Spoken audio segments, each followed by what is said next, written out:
नाज़रीन, जब हम कोई नया तोहफ़ा लेके आते हैं, कोई चीज़ ख़रीद के लेके आते हैं, कोई जो है वो सूट परचेज़ करके लेके आते हैं, या कोई मोबाइल फ़ोन ख़रीद के लाते हैं। नया मोबाइल फ़ोन, आपने आईफ़ोन जो है वो प्रो मैक्स ले लिया, और लाते ही क्या आप कोशिश करते हैं नट बोल्ट से उसको जो है ना टाइट करने की, उसको फिक्स करने की, उसको ठीक करने की कि भाई ये चल लेगा सही, ठीक है, उसको मैं सही कर दूँ।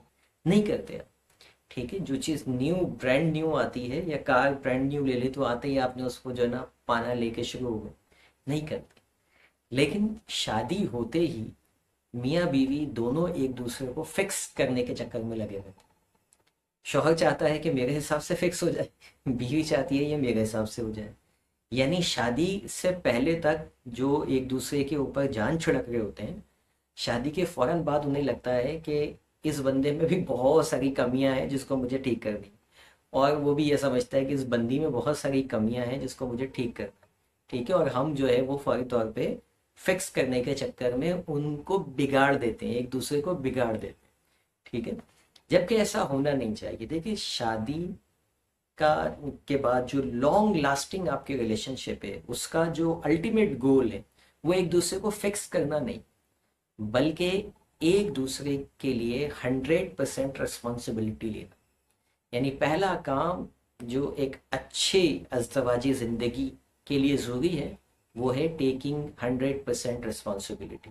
जो कुछ भी आपके रिश्ते में है, बीवी के अंदर अगर अच्छाई है उसकी भी रिस्पॉन्सिबिलिटी लें, अगर बुराई है तो ऑन करें कि यस, जैसी भी हो मेरी बीवी हो। ना कि ये कि मैं अभी तुम्हें ठीक करता हूँ। अच्छे और बुरी दोनों आदतों के साथ सामने वाले को एक्सेप्ट करना, ना कि ये कि अच्छी आदतें तो बहुत अच्छी हैं और बुरी आदतें मैं सारी तब्दील करूंगी या करूँगा। ठीक है, फर्स्ट टेक रिस्पॉन्सिबिलिटी। कोई मामला होता है, कोई हालात आपके यहाँ, कोई मिसअंडरस्टैंडिंग होती है, do not blame each other. एक दूसरे को ब्लेम नहीं कीजिए। ब्लेम वाली जो रिलेशनशिप होती है ये कभी भी फलती फूलती नहीं। आप देखिए कि आप ब्लेम दे रहे हैं, लगा रहे हैं, या रिस्पॉन्सिबिलिटी ले रहे हैं।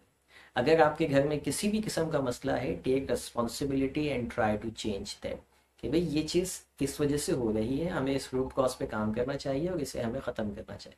बजाय इससे कि ये तो हो ही तुम्हारी वजह से रहा है, तुम ही करती हो सब कुछ, या तुम ही करते हो सब कुछ, तुम अगर सही होते तो पूरा घर ठीक होता। इस तरह ज़िंदगी गुजर जाएगी आपकी, लेकिन आपके मसाइल ख़त्म नहीं होंगे अगर आप ब्लेम दे रहे हैं। दूसरी चीज़, पुरानी कहानियां जो है ना, हम में से हर शख्स के पास कहानियां होती हैं बहुत सारी, और वो जिंदगी गुजर जाती है कहानियां सुनाते सुनाते। आपने तो ये किया था, आपके घर वालों ने तो शादी के पहले दिन मेरे साथ ये मामला किया था, आपकी तो बारात से ही फड्डे शुरू हो गए थे। ठीक है, शादी से पहले तुम्हारी वालदा ने जो है ना मुझे एक्सेप्ट नहीं किया था। We have got lots of stories in our mind जिसका ताल्लुक हमारे माजी से होता है।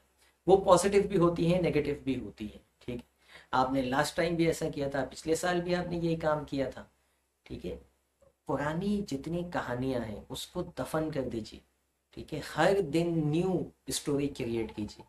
अगर आप अपनी ज़िंदगी को फलता फूलता देखना चाहते हैं, देखिए एक पौधा होता है ना, क्या आप उसको रेफरेंस देते हैं कि मैंने तुम्हें 5 दिन पहले तो पानी दिया था, तुम मुरझाए हुए क्यों? ऐसा बोलते हैं? नहीं बोलते ना, बेवकूफ़ लगेंगे अगर बोलेंगे। उसको रोज़ाना पानी चाहिए होता। ठीक है, अगर रोज़ाना नहीं देंगे तो वो मुरझा जाएगा। बिल्कुल इसी तरीके से आपके रिश्ते को पुरानी कहानियां नहीं चाहिए कि तुम्हारे अब्बा ने ये कहा था, तुम्हारी अम्मा ने, तुम्हारी बहनों ने मेरे साथ ये किया था। कब कब किया था जी? 6 साल पहले किया। ठीक है, जब मैं फला काम, जब मैं यूनिवर्सिटी में थी, जब मैं पाकिस्तान में थी, तो मेरे साथ ये हुआ था। भाई, माजी है उसको भूलें, आगे चले। Every day try to live in a better way. हर दिन कोशिश कीजिए अपने हस्बैंड या अपनी वाइफ के साथ एक बेहतरीन दिन गुजारने की। हर दिन आप एक नई कहानी जो है वो बना सकते हैं। बनाने से मुराद ये कि every day can become a memorable day for you. हर दिन आपके लिए यादगार दिन बन सकता है अगर आप अपने मासी को दफना के जो है वो काम करें। तीसरी चीज जो आपने करनी है वो ये कि ऑलवेज एंड नेवर, ये दो वर्ड है, हमेशा और कभी नहीं। ये दो वर्ड्स अपनी डिक्शनरी से निकाल दीजिए। आप हमेशा ये करते हैं, आपने हमेशा से यही किया है, तुम तो हमेशा से मेरी बात नहीं मानती, तुम्हारी वालदा ने तो हमेशा से ये किया है, या तुम तो कभी मेरी बात नहीं सुनती, तुमने तो हमेशा से जो ना मेरी जो है वो मुझे समझने की कोशिश ही नहीं की। ये जो ऑलवेज एंड नेवर होता है ना, इसका मतलब ये होता है कि हम सामने वाले को एक ऐसी पर्सनैलिटी शो कर रहे हैं जिस उसकी सारी अच्छाइयाँ ख़त्म हो गई हैं, अब हमेशा का लफ्ज़ हुई कि हमेशा ही ऐसा हो सकता है। ज़िंदगी में 4 मरतबा उन्होंने आपकी बात ना मानी हो, लेकिन जब आप कहते हैं कि हमेशा नहीं मानी, तो इट मीन्स कि आपने जितनी मरतबा भी कहा था उतनी मरतबा नहीं मानी। तो आप अपने लाशूर को एक नेगेटिव मैसेज दे रहे होते हैं कि ये तो हमेशा ऐसी करती हैं, ये तो हमेशा ऐसा करते हैं। तो याद रखिएगा, ऑलवेज एंड नेवर, हमेशा और कभी नहीं, ये दोनों अल्फाज आपने अपनी ये जो रिलेशनशिप लाइफ है इसमें से निकालना है और एक दूसरे को ताने देना बंद करना है इन दो अल्फाजों को इस्तेमाल करते हुए। आखिरी, चौथी और आखिरी चीज़ ये कि अपने पार्टनर की नीड का ख्याल रखें, ज़रूरत का ख्याल रखें। देखिए, हम में से इसकी मिसाल में यूँ दूँ कि बीवी को 200 रुपये के गोलगप्पे खाने हैं और आप उसको 2000 रुपये का पिज्ज़ा खिला दें, यकीन जानिए कभी भी सेटिस्फाइड नहीं होगी, राइट। उसकी वजह क्या थी? आपने तो अपनी तरफ से 10 गुना ज़्यादा महंगी चीज़ दिलाई, ठीक है, उससे ज़्यादा अच्छी चीज़ दिलाई, लेकिन आपने एक काम नहीं किया भाई कि आपने उसकी नीड को नहीं समझा, ठीक है।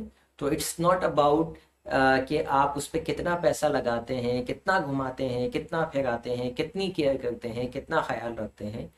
इट्स अबाउट कि आप उसकी एक्चुअल नीड को फुलफिल करते हैं या नहीं। हम में से बहुत सारे लोग ऐसे होते हैं, सब कुछ करते हैं लेकिन जो एक्चुअल नीड होती है उसको भूल जाते हैं, उस पर कोई काम ही नहीं करते, ठीक है। बीवी को आइसक्रीम खाना है, आप उसके पूरे घर को खिला रहे, उसको नहीं खिला रहे, ठीक है। तो आप तो बोलोगे भाई तुम्हारे 10 लोगों को मैंने दावत करवा दी, ठीक है, और तुम अपनी एक जो है आउटिंग का मैंने कहा था कि लेके जाऊंगा, तुम उसको रहोगे, वो जो 10 लोगों को करवाई वो कुछ नहीं। तो वो कहेगी 10 लोगों को करवाई करवाई, लेकिन मेरे साथ तो कमिटमेंट पूरा नहीं किया। तो always be specific in your relationship कि एग्जैक्टली नीड को आइडेंटिफाई करें कि नीड क्या है और उसको फुलफिल करने की कोशिश कीजिए, ना कि अपनी मर्जी से अच्छा करते हुए आप जो है कुछ भी ना कर पाए। ये दोनों को कह रहा हूँ मैं, बीवी को भी और शौहर को भी, कि try to fulfil the need, try to identify the need specifically and then act according. उम्मीद है ये 4 पॉइंट्स अगर आप अपनी ज़वाजी ज़िंदगी के अंदर लेके आते हैं, इन 4 बातों पे अमल करते हैं, तो आपकी ज़िंदगी में एक मैसिव तब्दीली आएगी। ये सिर्फ सुनने में ये बहुत सादे से 4 पॉइंट है, लेकिन जब आप इसको अप्लाई करेंगे अपनी रिलेशनशिप लाइफ पे, तो आपको अंदाज़ा होगा कि कितना मैसिव डिफरेंस जो है वो इससे पैदा होगा। मिलते हैं इंशाल्लाह किसी और वीडियो में। Thank you for watching. अल्लाह हाफिज़।